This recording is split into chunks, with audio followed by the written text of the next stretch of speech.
Usted me había pedido la palabra. Sí, yo quiero poner el ejemplo, o sí poner sobre la mesa las consecuencias que pueden pasar ante esta reforma en el largo plazo. Y lo voy a mencionar porque en México la industria representa el motor económico del país y de ahí se deriva el comercio y otros servicios. En los últimos 25 años, México tiene una política industrial aperturista a través de la desgravación arancelaria y los tratados de libre comercio. Hoy en día México está sobre un tren que es el TPP, el Acuerdo Transpacífico, donde va a competir contra países del Pacífico, 11 países en específico. Entre esos países van a entrar una cantidad de productos de importación que a su vez van a competir contra los productores nacionales. El gobierno federal, la misma Secretaría de Economía, viene impulsando esta política en los últimos 25 años y sectores como el calzado, como muchos empates en los últimos años. Ante esta presentación de reforma y ante la apertura comercial, lo que va a suceder es que va a dejar en una competencia más complicada. El desarrollo económico del país va a ser más lento, porque los mismos productos van a competir contra otros productores que están subsidiados, como los productos de Oriente, que están subvencionados, que tienen subsidios en los energéticos, y no somos competitivos. Sí somos productivos, y lo hemos hecho ver con los productos con calidad, con diseño, etcétera. Pero contra esos precios no competimos. Y con esta carga impositiva tributaria a las mismas bases de contribuyentes va a ser más complicado que el desarrollo económico se vea en los próximos años, eso que esperamos. Si no ampliamos la base de contribuyentes y es a los mismos productores van a empezar a cerrar sus fábricas. Entonces no vemos una política dentro del gobierno federal que está aperturando y otro está reprimiendo. No es congruente, y esa es una preocupación que tenemos desde el sector industrial en lo que va a pasar en los próximos años. ¿Sí vamos a tener recaudación más? Sí, por supuesto. ¿Le van a dar un tinte social a través de seguros contra el desempleo? Sí, pero no hay que llevar el pescado, hay que enseñar a pescar, y eso no va a permitir que haya crecimiento en el futuro. A ver, por favor. Bueno, en cierta forma estoy de acuerdo. Sí preocupa mucho que estos sistemas graduados puedan perjudicar la competitividad. Sin embargo, también es importante decir que si bien se están quitando ciertas ventajas arancelarias que actualmente tiene la industria mexicana, lo que están tratando de hacer es de que ese gravamen que se le está aplicando a través de la exportación de insumos va a regresar a la industria a través de subsidios. Lo que tratan de hacer, y eso está expuesto no solamente en la miscelánea, sino en las leyes posteriores, que tratan de generar política de desarrollo del sector industrial en México sobre los foros de competitividad. Entonces, yo creo que efectivamente se tendría que analizar y ver en qué factores los aranceles para los insumos tendrían que permanecer, pero el análisis tiene que ir siempre un paso más adelante. En el caso de las personas físicas, como comentamos hace rato, es verdad que se está gravando más a la clase media, eso no se puede objetar. Y tal vez la molestia generalizada a nivel nacional es sobre el incremento sobre esa base y cómo tal vez he escuchado yo justificaciones y la verdad es que creo que pueden ser posibles, cómo la clase alta se ha ido reduciendo y se ha ampliado la clase media. Y la justificación es que se ha ampliado la clase media no porque la clase baja sube a la media, sino porque la clase alta está bajando a la media, por el mismo sistema impositivo y la falta de competitividad. Entonces, lo que tratan de hacer con esta política, y está en la justificación, es vamos a tratar de conseguir un poco de más ingresos siguiendo una lógica que está basada en la teoría de lo que está gravándose a través de la industria, se va a transferir en recursos a través de la industria. ¿Cómo? Están tratando de modificar también las leyes de contabilidad gubernamental para que exista una mayor transparencia en la transferencia de los recursos. Entonces yo creo que hay que ver ese punto de vista. Estamos de acuerdo en unas cosas y en otras podríamos no estar de acuerdo, pero sí preocupa la competitividad, pero también hay que ver de dónde están recibiendo sus subsidios, porque después el sector industrial va a decir, oye, lo que pasa es que ya no estoy recibiendo incentivos fiscales para mejorar mi competitividad. Entonces hay que pagar impuestos para recibir esos incentivos fiscales. Bueno, mire, ya los escuché. ¿Quiere hacer algo muy breve? Porque me tengo que ir a pausa. Es nada más hacerle la pregunta. Usted dice que está subiendo, la clase alta está yendo a la media. Yo le pregunto si los ricos pagan una hipoteca o llegan y compran. Yo le preguntaría si los ricos rentan casa. Esos no rentan, señor. A los ricos no les está afectando esta parte. Entonces, al contrario, al afectar la clase media, la están bajando a la clase baja. No a la clase alta bajándola a la media. Bueno, pues es una buena acotación. ¿Algo rápido? Sí. Bueno, en cuestión de a qué clases perjudica, decíamos a clase media, que es lo que se está comentando, y a la clase alta, y hablamos de las personas físicas. Simplemente en la cuestión de vivienda que comenta don Oscar, graban la enajenación. Hay una limitante hasta 1,5 millones, pero graban las rentas, graban las hipotecas. Entonces, alguien que tiene arriba de 1,5 millones de pesos un crédito, entonces a esa persona, pues lógicamente le va a aumentar su mensualidad. Sí. O sea, para un crédito bancario, para una casa de menos de 1,5 millones de pesos, no vas a pagar. No va a pagar. Si pasa así la reforma, no va a pagar. Una casa mayor a 1,5 millones de pesos, ajá, la hipoteca de una casa, entonces iba a pagar el IVA. Sí, y en el IVA vamos todos los que tengan hipotecas, ¿sí? O todos los que tengan vivienda que se dediquen a esa enajenación. Sin embargo, en el impuesto a la renta, también a las personas morales está grabándolos, eliminando el régimen de consolidación fiscal, limitando las deducciones, y en el IVA, pues la tasa fronteriza se eleva al 16%, que ahorita es el 11%. Entonces, sí hay en cuestión de la reforma, el sector joyero. Sí. Bien, yo les propongo eso. Ya fueron sus comentarios en términos generales de la reforma planteada. Vamos a una pausa y regresamos y analizamos lo que golpea a la clase media, lo que golpea a la clase productiva o empresarial, a las maquiladoras, a los exportadores, a los grandes capitales, y lo que golpea o cómo beneficia a los pobres. Lo dividimos en esas tres, ¿está bien? Para centrarnos en...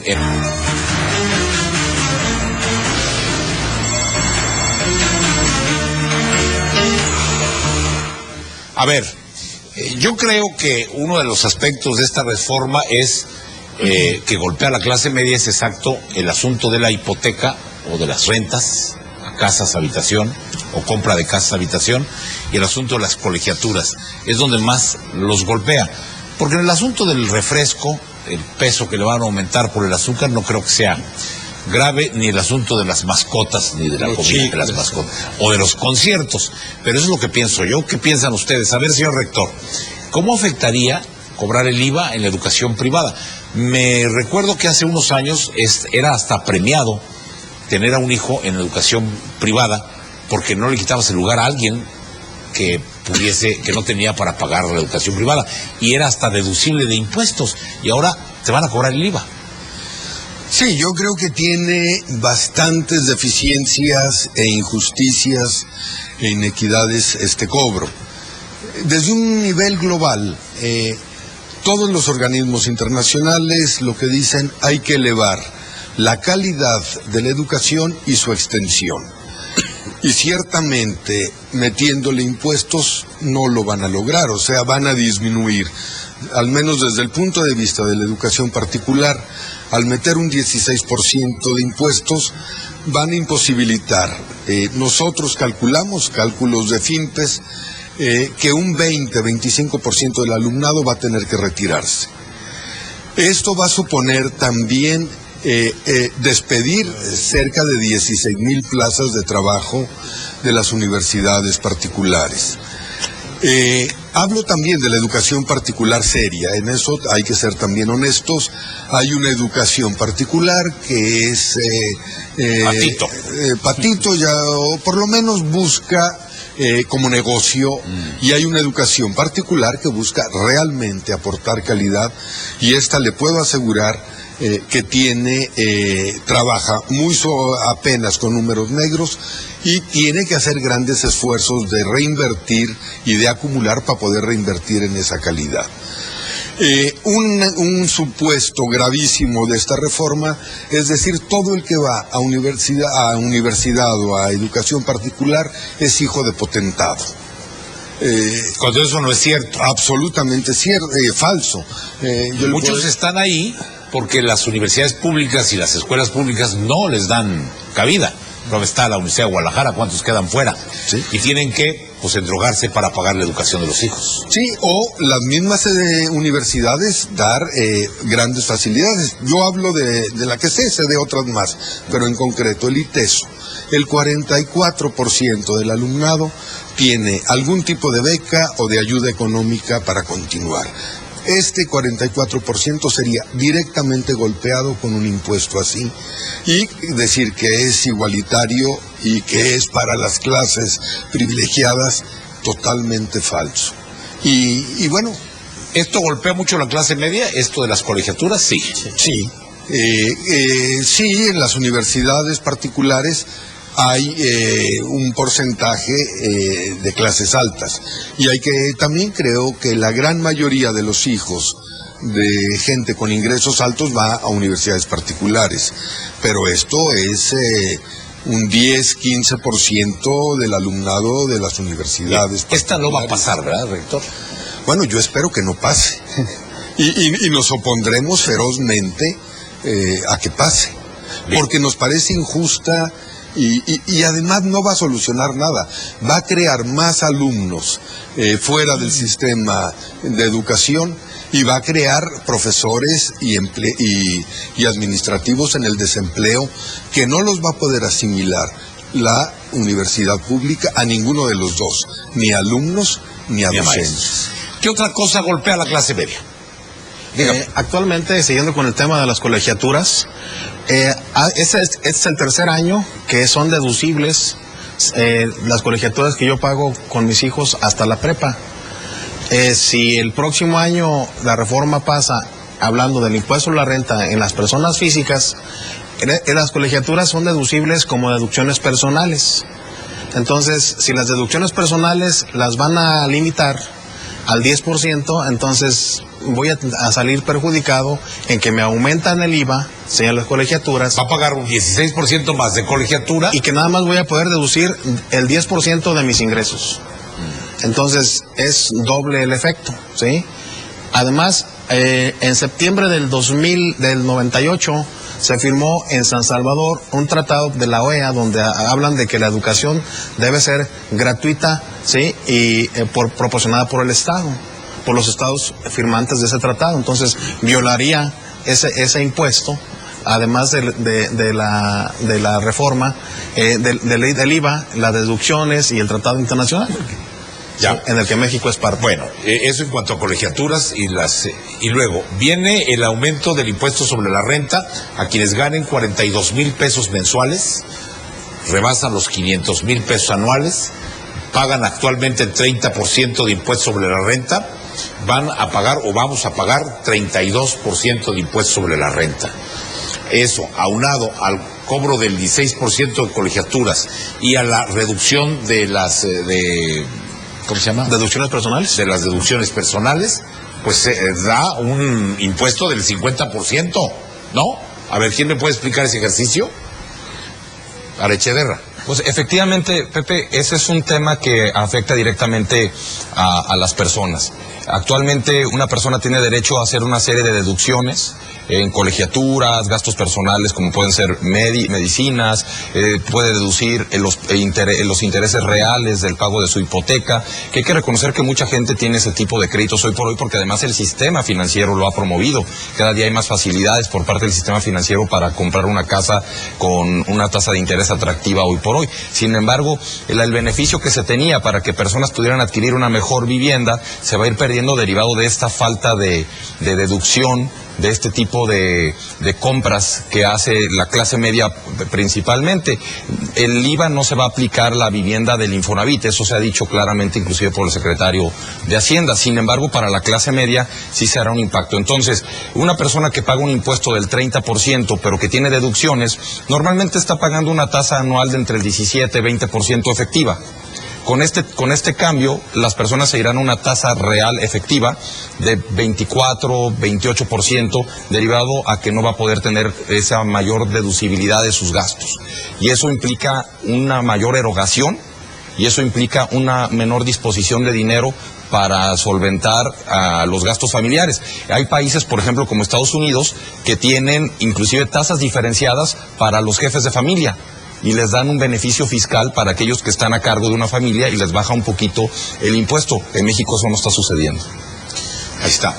Bueno, vamos haciendo un ejercicio. Una persona que gana 42,000 pesos mensuales, que paga 2 colegiaturas privadas o 2 colegiaturas, y además que paga el coche, y además que está pagando la casa. Esa persona está considerada dentro del 1% de los ricos. El 1% de los ricos, pero está considerada igualmente, según esta reforma, junto con el que gana 400,000 pesos mensuales, que hay mucho ejecutivo y mucho empresario que los gana, y pagan, les van a tasar la misma impuesto sobre la renta, al de 42,000 pesos que al de 300 o 400 o 500,000 pesos mensuales. No me parece justo. ¿Algún comentario sobre eso? Sí, por favor. Sí. Actualmente, en el ejemplo que señalas, esa persona puede deducir esas 2 colegiaturas, puede deducir si es, dependiendo de cuál sea el concepto de sus ingresos, si es por honorarios, por ejemplo, arrendamiento, tiene obligación de arriba de 400,000 pesos, la ley actual, está obligado a hacer una declaración anual del impuesto a la renta. En esa declaración anual, las deducciones personales son los gastos médicos, hospitalarios, de funeral, la póliza de gastos médicos mayores, las colegiaturas, ¿sí?, las aportaciones voluntarias a la Afore, suponiendo que tuviera. Entonces, estas deducciones pueden representar, si hablamos de 42,000 pesos mensuales de ingresos, ya está obligado a hacer declaración, pero puede tener deducciones que suman 150,000 pesos. Y vamos a poner como ejemplo, esos 150,000 se disminuyen a la base de los 500, voy a ponerlo en esa cifra, 500 menos 150 son 350, por el 30% la diferencia, ¿sí?, que es la tasa máxima actual. El próximo año sería 500 menos 50,000 solamente, la base son 450,000. Ese sería su perjuicio en el aumento de la base. Y la tasa, en lugar del 30, 32%. Entonces, sube la base y aumenta la tasa. Lógicamente, esa clase es de 400,000 pesos hacia arriba.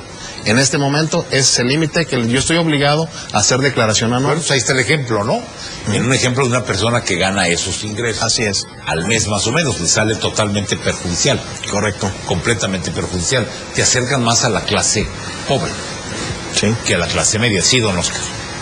Por ejemplo, tenemos el caso de los repecos, porque hay que ver a esas personas que ¿Qué es ganan los 42. repecos? Ese es otro aspecto. Vamos a hablar de que son empresas chiquitas, ¿sí?, y que tienen un régimen simplificado para hacer la tributación del ISR, del IVA, ¿Cómo del IETU. tributan estas empresas? De una manera muy simple. Fija, ¿no? Sí, de una manera fija, y que ahorita, junto con los del régimen intermedio, se habla ahora de un régimen de incorporación. De entrada, ese dinero que ahorita recauda las entidades federativas pasa a ser recaudado por la federación y después vuelve a las entidades federativas con el criterio que la autoridad determine.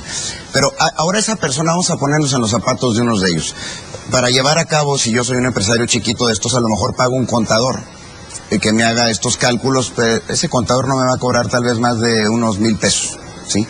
Ahora, con este nuevo sistema, voy a tener que manejar esa contabilidad a través de Internet, con una serie de cálculos que seguramente el contador le va a llevar el doble o el triple de tiempo de lo que ahorita lleva un régimen simplificado. Entonces va a tener que cobrarle un poquito más. En lugar de cobrarme 1,000 pesos, a lo mejor ya me va a cobrar el contador 3,000 pesos.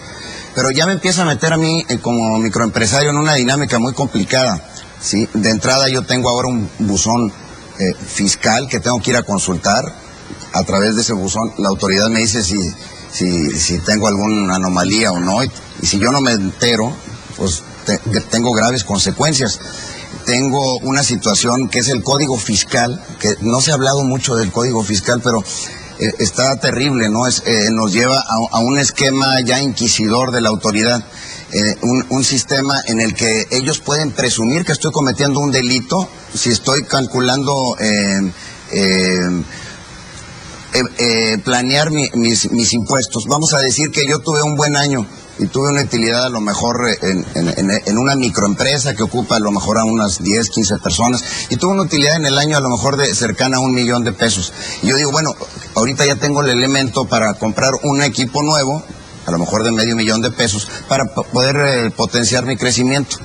Pero según el Código Fiscal de la Federación, puede determinar que por haber hecho esa compra de 500,000 pesos en esa maquinaria, estoy tratando de evadir el fisco, y automáticamente me puede convertir, ya con estas disposiciones están en el Código Fiscal, me puede fincar una presunción de que estoy cometiendo un crimen fiscal, y hasta la cárcel me puede llevar.